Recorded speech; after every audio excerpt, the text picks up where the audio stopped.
everyone. Welcome back to the Earthdawn Survival Guide, the podcast for all disciplines, paths, players, and game masters.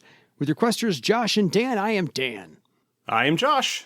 And on today's podcast, we will be discussing all things Enragical.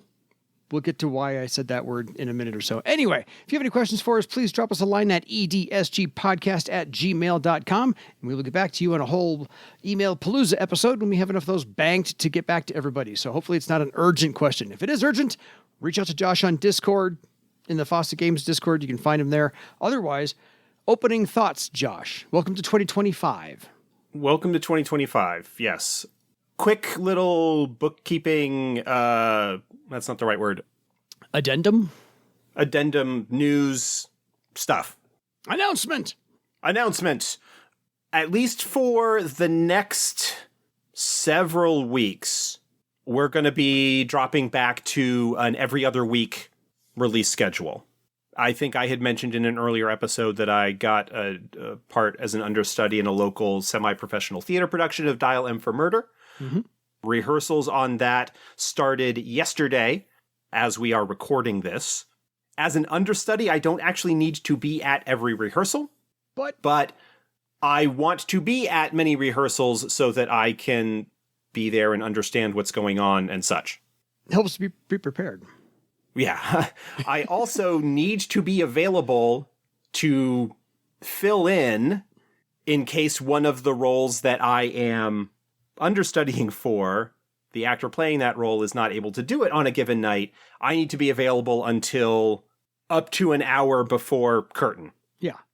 And I may not know until, they contact me at 4:30. Yeah. Yeah, they contact me at 4:30 p.m. Ken's not feeling well. You're going on tonight. Exactly. So in the event of that. Yeah.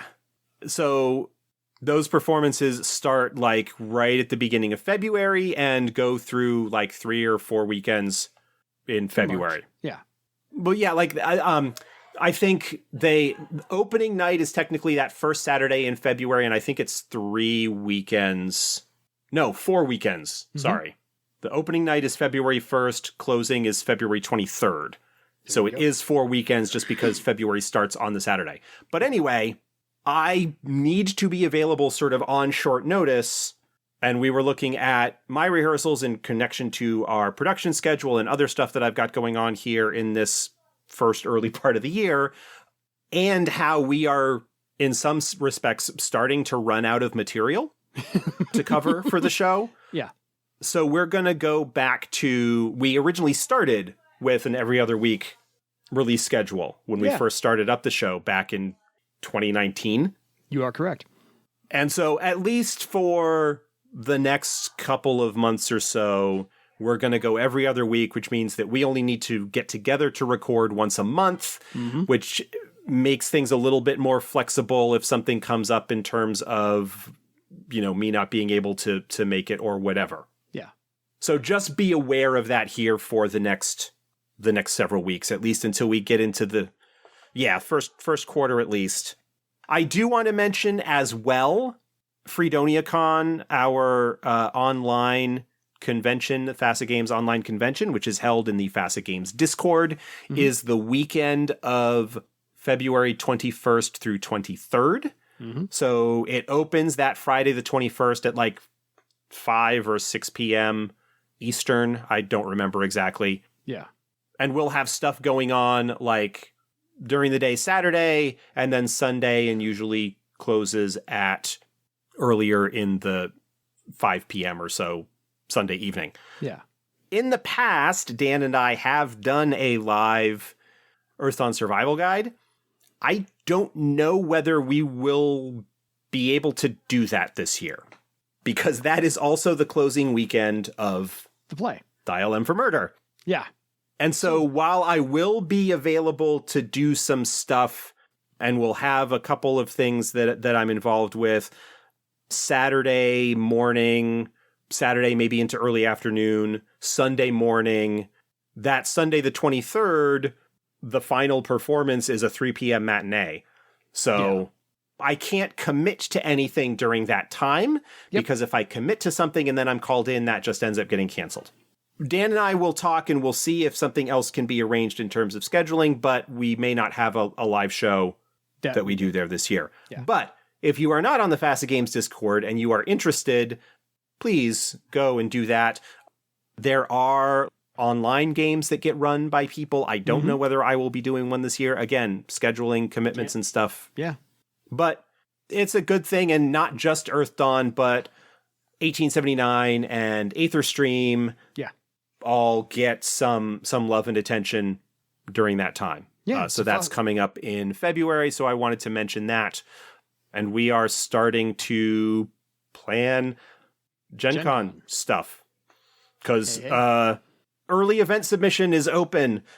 So I need to come up with an adventure idea. Even if I don't know all the details, I need to come up with enough of a framework that I can submit my pitch, my write-up for it. Yeah. So that is coming up a lot faster. Fulfillment of the outstanding Earthdawn Kickstarter stuff, both for Grand Bazaar and Deeper Secrets. A lot of people have been getting their stuff. Not everything has quite gone out yet, at least as we are recording this. They're waiting for a follow-up shipment of the Verdigor miniatures to arrive at the warehouse so that they can package those in. And so anybody that had the Verdigor miniature that they haven't been able to get out yet, they're going to pack those up and ship those out. And then everything will be on its way. They will have a big old pallet of stuff that is all packed up and pre-addressed and ready to go. That's going to be shipped over to Liverpool for all the international backers. Yep. So while we don't have specific dates that things are going to be happening, we expect roughly that the pallet with all of the international backer fulfillments should be at least on its way to England, if not in England, by the end of January, just in terms of what we're expecting. But a lot of people have been getting their packages of books and stuff, so things are on their way out. Yeah. Finally sort of getting out from under that mountain of backlogged stuff. Fair. Any new Kickstarters planned for 2025, or are we waiting till 2026? Do you know? Or we will definitely be having at least one in 2025. We are not going to announce anything about it or what it's going to be until everything is out the door for the currently backlogged Kickstarters. Gotcha. International people might not have, depending on where they are, might not have received their stuff yet, depending on when we launch it. Yeah. We're probably looking at something here in the first part of this year, but I don't know what date it's going to be yet or exactly what all is going to be involved. We will let you know, keep an ear out, and we'll make those announcements. But we want to make sure that we have done everything we can to fulfill what we were supposed to fulfill before we ask people to back another Earthdawn Kickstarter, because the ones that we've had outstanding have been outstanding for a while, and we want to get out from under those. No, agreed. Yeah. Manage those commitments first, get them sealed, signed, sealed, delivered, then launch something new, renew people's trust. Yes. Gotcha. So on to what we're going to talk about tonight is in our multiple-part ongoing series of the Adventures of Earthdawn published before us. We're into Shards Collection Volume 2. We're going to talk about the adventure Betrayal's Sting. I had never read a word of this adventure until I prepped for this show. So it was on my radar to eventually get to. Finally got about to reading it. I skimmed most of it. The ending I kind of left alone because this is an interesting adventure. I forgot to write down exactly what circle this is for. It's a Journeyman tier, circles 5 to 8. 3 to 5 Journeyman tier adepts. Which makes a little bit more sense now because after reading it, I forgot to mention what level it's going to be. So, 5th circle, 6th circle, 7, 8. That works just fine. This is actually kind of a more loosely based adventure from what we've done in the past. This has a lot of, well, if they do this, then go down XYZ path. If they don't do this, go down ABC path. And so it leaves a lot up to the game master. So you better not do this one as your very first adventure to run for Earthdawn. Get some other adventures under your belt before you run this one, because this is going to tax the game master for their creativity, improvisation, and ad hoc abilities to kind of steer where you need to steer them. If you railroad people in this adventure, it's going to be over rather quickly. If you absolutely hammer home this has to happen, this has to happen, this has to happen, you're done. It's not going to be as fun as if you kind of let the adventurers freeform it a little bit here and touch on some things, because this really can wrap all the way around and come back to the beginning if you do it right. And there's not a lot of ways to screw this one up. So let's get into it. Yeah. There's basically 4 sections of the whole thing. Section 1 is something that might interest you. Literally, that's what it's called. Section 2 is who are you? What do you want? Section 3 is Madman's Diary. And Section 4 is just kind of like the wrapping up things at the end. So really, it's a 4-act play. Section 1, something that might interest you. The characters are going to meet a guy named Grawleg. Casually, you're in a bar. You're hanging out on the stoop at the local tavern or the inn, or he's on the corner of the street, whatever. Make this very, very casual. A lot of ROLE playing is going to go into this because there's going to be a lot of character conversation. He's going to mention eventually that he's got a relative's letter. That relative needs help in a town called Eskandar, which is exactly halfway between Europa and Travar in the Thunder Mountains southeast portion of the map, if you're looking.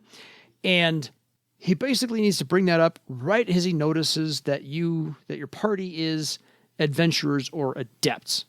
And so that's the inroad for him to lay this out. And the letter is from his uncle Noslef, the fur trapper in the town of Eskandar. Now, the whole premise of this adventure is hinged upon the fact that the adventurers are going to want to go help out his uncle for no upfront money, maybe the reward later on of something that Eskandar might hold for them. Either they've got a care that needs to be explored, they've got a library they can tap into, or a magical item, something like that. So this is where the game master, it doesn't explicitly say so in here, but after reading the adventure, I'm like, this is a big if the players want to go along on this. You got to really sell this one hard that they're needed and might get paid, or might have a reward at the end. Thoughts, Josh? Yeah. I think the primary purpose of this encounter in the write-up of the adventure is that it needs some way to provide a hook to get things moving. Yeah. This piece of things is very easily adapted to whatever your circumstances are. In fact, there's a lot in this adventure that is easily adapted to other situations. Yeah. Because really what you've got in this is, broadly, my view of this is you've got this core encounter that revolves around the next stage of things that we're going to be talking about, the who are you, what do you want? Yeah. The character that is met there and what is going on there, that is the, for lack of a better term, set piece. Mm-hmm. And so the before that is to just kind of get them on the road where they can encounter this situation. And then everything after it is, okay, now that they have run into this problem, how are they going to deal with it? The adventure is premised on the idea that that core encounter, that core concept, doesn't get dealt with cleanly right away. Mm-hmm. And so everything after that is kind of dealing with that aftermath. It's possible that if the dice swing a certain way, that things could actually be wrapped up relatively quickly. Yes. We'll talk about that later. Yeah. But all of the stuff around this initial core encounter that we're going to be talking about in a minute is easily adapted to other places. Eskandar is just the town that was come up with for the purposes of this adventure. Mm-hmm. It could very easily be set on the road to another place that the player characters are going to already for other reasons, where so you won't even need to have this excuse of meeting with Growleg and saying, oh, well, I've got this uncle who maybe wants to give the group an excuse to be out on the road so they can actually have the encounter that is the linchpin of this whole thing. Yeah. You could just very well, on the road to somewhere else, have that encounter be something that happens, and this adventure overall just being something that kind of spins out of that encounter and whatever happens. So keep that in mind. We're going to kind of talk about this a lot, I think, within the framework of what's presented here. Yes. But there is a lot of flexibility in terms of what you can do with what is given you. Yeah, you can't run this adventure the same way twice. Well, that's true, but it's also an adventure that, unlike Flames of Avarice, Yes. Flames of Avarice is a little bit more. We talked about the problems that I ended up having with that. But overall, that one is tied a lot more closely to specific locations because of the environmental set pieces that are involved there. Mm-hmm. It needs to be taking place in an area that is near enough to the Scarlet Sea. Yeah. Unless you are willing to like rewrite or rework large chunks of the adventure, it needs to kind of take place in this particular spot. That is not the case with this adventure. No. This is more of a, here's a really cool creature and encounter, then a bunch of stuff can be spun out of it as a result. And I will say now, it all ties to the horrors. Yay! This is an adventure that is like, the horrors are still out there. The horrors can still cause problems. And I think the point of Eskandar is so that it's not playing with one of like the major cities and the problems that could potentially come up as a result there. Yes. But again, it could very easily, if as a game master, happen anywhere in Barsave. Like there's no particular hard geographic connection that's required for any of this. Yeah, you can strip the paint off of this one and just take the bones and put it anywhere you want. Yeah. So they created a town called Eskandar. They created the horror that's involved and the horror construct that's involved. And so you can just transport that anywhere you need to, as if you want a little side jaunt off of your regular campaign. And you don't even need to have Eskandar in there. It's the horror and the construct that is the focus of this. Yeah. This feels like an adventure that was sort of written up like, oh, this is a really cool creature that I found in the companion. I am going to create an adventure around this creature. Which is some of the best ways that adventures are created. I'm going to use this thing specifically for what it was made for. Here we go. Let's see what that branches off for. So that all is section 1. Something might interest you. Section 2, who are you and what do you want? So you get the player characters to agree to travel on their own behalf, of their own volition, down to Eskandar. On the way there, they meet a traveling merchant, Vebron, who's a dwarf. And there's even a list of all the stuff that's available on his cart, which I like that idea. Give me a list, just in case you want to engage in commerce, you can do that. Vebron is quirky, but the more the characters talk to him, the more unsettling he becomes. And he acts increasingly more suspicious of the player characters because something is wrong with him. Eventually, he's going to attack the party. That's kind of the plot hammer of this scene here. And it all depends upon what the player characters do with him. Them being heroes, do they slay him outright, which is not very heroic? Do they, fight him? Because obviously he's one against all of them. 2, 3, 4, 5 of them. He's not going to win. He's also not an adept. So yes, he doesn't stand a chance.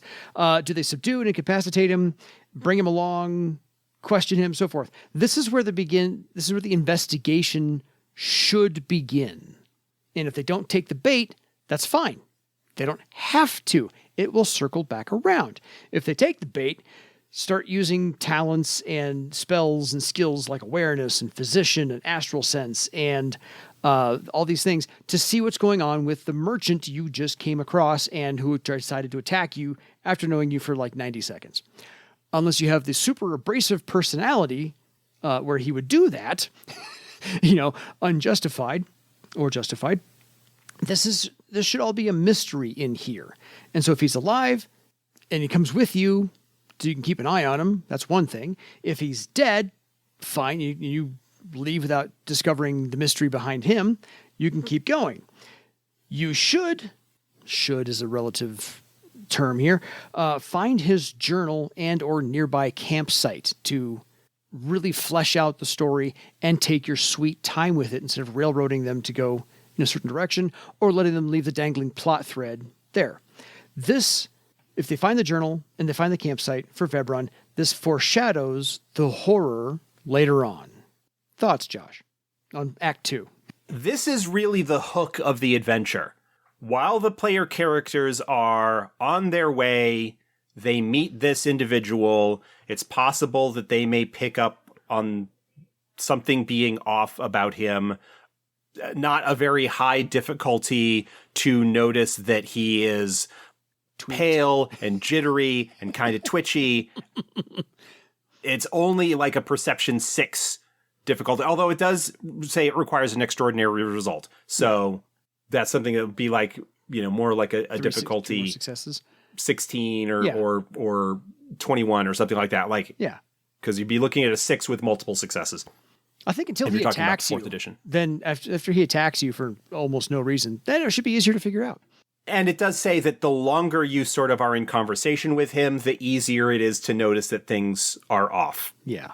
This is the kind of situation where me personally, it says here, as soon as the game master deems appropriate, Vebron attacks. I always like it where maybe as soon as somebody succeeds at the test, or maybe once everybody has had a chance to roll, and if not, then have him attack. But like as soon as somebody succeeds at a test to notice that something is off, that's what triggers the attack. Yes. To basically avoid the surprise that would come about as a result of that. Like, oh, you notice that he's like twitchy and whatever, and it looks like he's kind of got like several knives badly concealed about his person, and he draws one and leaps at you. Yes. Me personally, that's how I would kind of handle the timing on that. Well, now that you're staring at me, I'm going to attack. So something.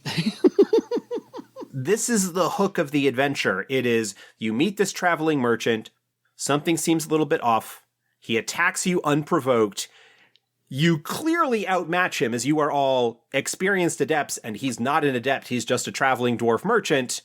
How do you handle that, and what do you do in the aftermath? Yes. Where you find his diary, and that kind of leads into the next encounter, the Madman's diary. You find his journal, and the hope is that kind of like in looking through that, you go, this is where, according to what's written in his journal, things started to get weird. Yep. So let's track things back and figure out what's going on. And that leads them to sort of the encounter with the horror construct that is in this adventure. Yeah, called the Enrager, hence the Enragical at the beginning of the episode. We waited 20 minutes to bury that lead. Because this is... Before we get to that, actually, I like the troubleshooting section, like at the end of this Vebron attack section. Yeah.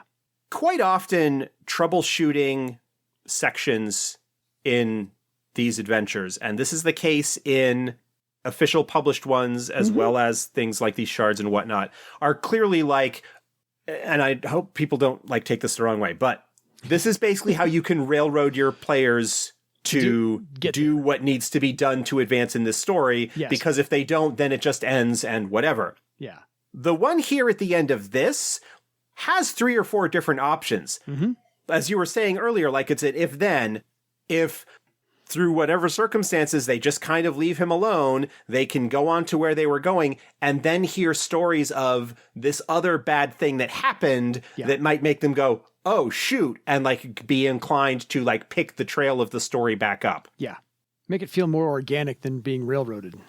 You know, it does say it might seem important to keep Vebron alive, but it is not essential.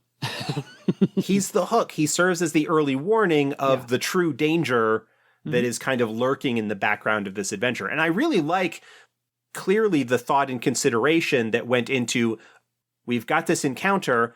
What are the most likely situations that can spin out of this? And assuming that they don't pick up where our sort of primary written story arc is going, how can we keep things moving? And I like the idea that's given in that there are consequences to whatever happens. Yeah, both A and B. And it's not like, oh, if they don't do what we want to get to the next step, then the adventure is over and you shrug your shoulders and they're puzzled about this weird encounter, but you move on with your lives. Yeah. But this is written for Fifth Circle adepts. They should be, at this point, well-versed enough players, well-versed enough characters to pick up on the subtleties of something going on in the background, or something amiss with a character, or a mystery that needs to be... Having the curiosity about why did this merchant attack clearly a bunch of skilled people, adepts. Yeah. So It's written for 5th, 6th, 7th, 8th circle. They should be picking up what you're putting down throughout here. But just in case, they're not in the mood that day. So yeah, Madman's Diary. So most of this adventure is going to be role-playing and traveling. Up to this point, it's all been role-playing and traveling to meet Vebren after you met Graleg. And so finally, when you get there, this is where the whole thing really can be very organic for the game master to throw together.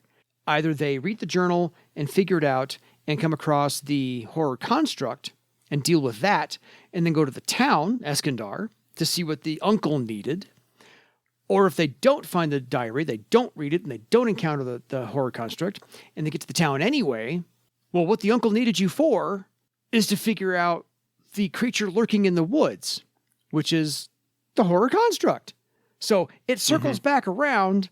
Either way, they get to deal with the Enrager. Now, after they deal with that, obviously he's a horror construct. They might need to figure that out. If they've got any horror talents or spells or something along those lines, there's a big bad horror at the end of this that's not entirely fleshed out as far as how you come across that one, but that's where the game master gets to ad-lib a little bit and create more of their own to say, you solved the plot of this story.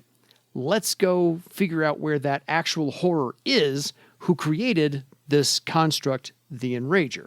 So there are details on Eskandar as a town. There's details on a little hamlet called Melon's Rest. If everything goes sideways, they can stop off into all these places. They can do all the investigation along all these paths and really kind of gather a whole big story. And so not be shoehorned. They've got some agency in this to follow whatever path that they want to get to and eventually get to Eskandar. Yeah. Eskandar is sort of just a place that is there where they can gather information because Vebron was there, and it's clear from where he was coming from and stuff like that he probably stopped there. Yeah. But stopping there, nobody noticed that anything was weird about him. He didn't attack people or be acting paranoid or anything like that. If they did find his journal, there's nothing in the journal that indicates that anything was wrong at the time that he notes that he was there and stuff like that.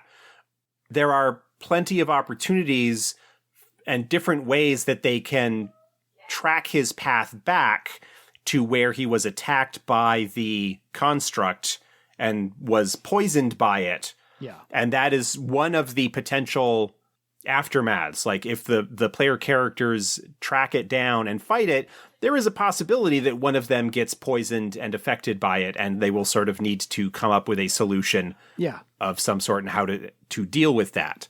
Because they could, in the town, they could, if that happens in the middle of the wilderness, they might have a physician skill, maybe not, or they need to get the help to that player character who's been stung to a town, and the healer there will tell them they need to go back into the woods and get this proper herb or mixture of herbs to help with the poultice, whatever. You've got all kinds of options with this, and this really can be drawn out expansively to be far more interesting, more time-consuming, a better storyline. Because, if you do just plot hole people and railroad them into X, Y, and Z, the three major sticking points in the plot here, it's over rather quickly. But this is meant for 5th circle and above. This should take some time. I think this really can be fleshed out rather well in the hands of a GM willing to take on the task of, okay, I can ad-lib a little bit here. I can flesh this out a little bit more over there. Tack something onto the end. You've got the construct.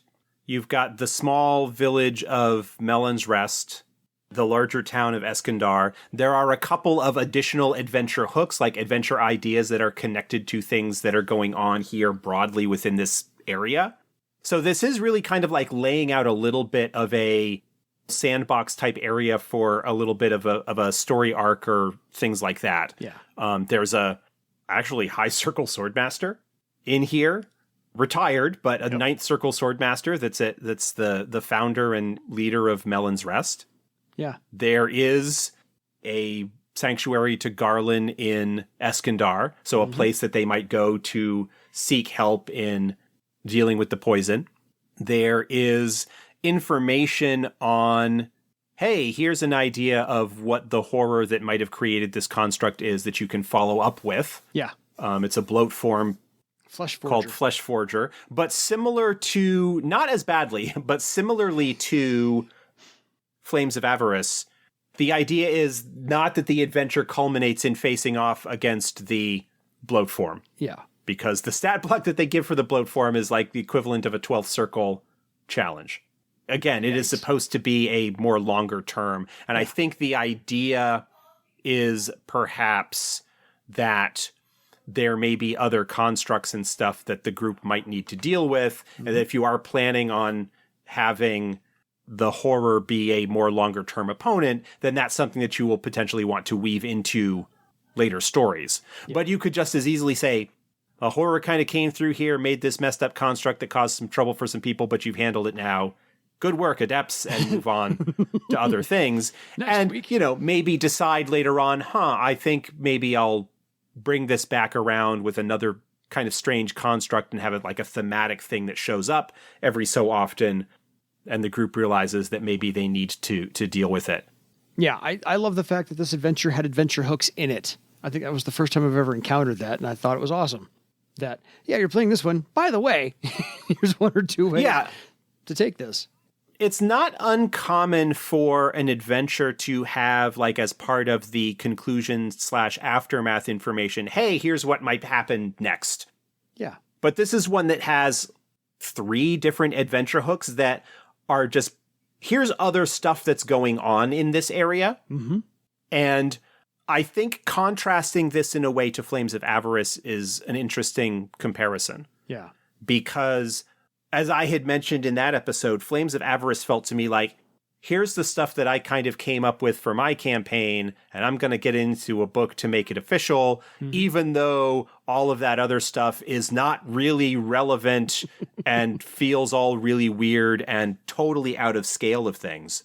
This feels kind of similar in that regard, that it feels like, this is a town that I came up with for my game. Here's like a little adventure hook story situation that's kind of going here with a couple of other ideas about what might be going on in the area. Mm-hmm. And the horror mastermind behind this, while being presented as an option, does not feel as required as the whole bit about the 15th circle multidiscipline ancient elf whose staff it was. Yeah. And it might be because of the scaling difference, right? Because Flames of Avarice is like a rookie character, like first, second circle characters. Yeah. And the ultimate secret bad guy behind the staff or whatever is this dragon friend 15th multidiscipline immortal elf nonsense. Yes. Whereas this one, they are already experienced adepts. And if you want to bring in the horror that is behind it all, it is a tough customer, but it feels like something that is more easily woven into a campaign as a secondary plot, perhaps, rather than very clearly, I am setting this up to be the ultimate big bad of the campaign, which you won't get to until we've been playing for 4 years. Yeah. It feels like Flames of Avarice, the focus is on the stuff and the things to acquire and the creatures you're going to fight. And this one feels like the focus is on the story and the town is incidental. The characters are incidental. It's what the player characters do with all of those things around them. And so I think the focus is different between the two. As you said, an interesting contrast. Nice juxtaposition. So any final thoughts on this one? I like this one. It's on my list to eventually get to running it now that I know how to prepare for it better. Yeah. I'm looking forward to incorporating all of the adventure hooks and really fleshing this thing out and making it last a long time. This is a good one. Like, in one sense, it's relatively simple and straightforward in that it all just kind of revolves around this horror construct that infects people, that poisons people to make them crazy paranoid. Yep. That is something that if the group doesn't deal with it, could cause a lot of problems for the folks in the area. Yes, considering they are populated. That's one of the things that said, if they don't deal with this, they may hear about a massacre at Melon's Rest because the construct was able to poison people that caused things to go badly. Yes. And if they still don't deal with it, well, then the problem could spread things can get progressively worse. There is not a situation where it's like, well, if they decide not to do anything, well, nothing's going to happen. Yeah. No. This has repercussions if you don't. It's just when do they get to it? Do they get to it early? After one big problem or after the second big problem? Because after that, it's going to be a really big problem. But I appreciate this one. I don't know who wrote this one, but by all means, well done. And I applaud you for writing in the troubleshooting sections on how to navigate the XYZ ABC of what possibly could be taken as far as actions by the player characters. So thank you for helping the Game Master out a little bit and for the adventure hooks. So well done, author. I applaud you for this. More like a lot of you have this weird encounter, you track the thing back, maybe you deal with it fairly easily. Great if you do, but if not, because it's canny enough to maybe try and set things up so that it has some advantage. It's a horror. Here are possible ways of dealing with Vibron. Here are possible consequences of if a player character gets poisoned by it. Yeah. There's a lot of consequences and not a lot of detail, but we've got this small village with a notable NPC. We've got this town that's got a couple of useful resources. Have fun. Yeah, agreed. So until next time, folks, go flesh this storyline out for your legend. Good night, everybody.